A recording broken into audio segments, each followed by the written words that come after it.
Hearing Impairments.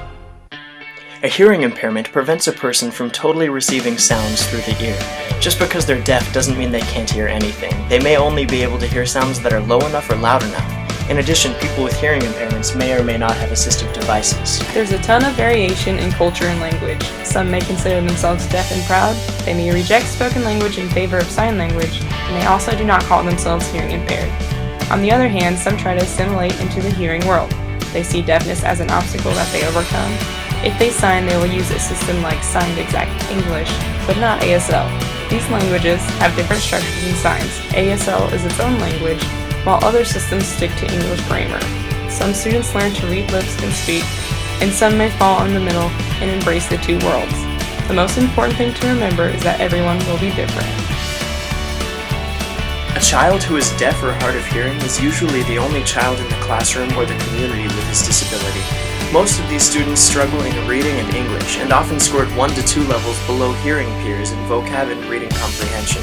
This could be because of the challenge of learning 2 languages, or they just don't understand the teacher. Moving on, let's hear from Dr. Carson. Now, this piece, I think it goes like that, and this one. No, this piece goes over here. It's part of the tree. Carson! Oh, see, What you working on? a puzzle. I don't know how to do this, actually. We can move on. You're not missing any playtime. America. One strategy to avoid bad lip reading is being visual. You don't need to know ASL to speak with your hands. Use visual aids, hands-on strategies, and images. These will help interest any student in your class. The worst things you can do are talk with your mouth covered, facing away, or just being boring and inactive.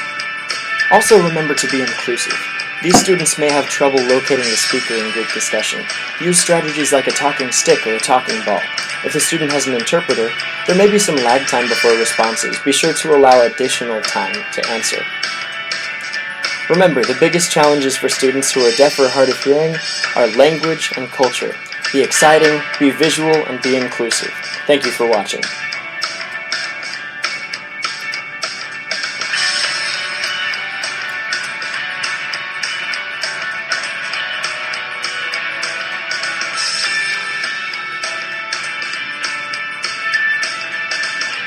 Special thanks to guest stars Dr. Jeff Jordan and Tanner Mermis.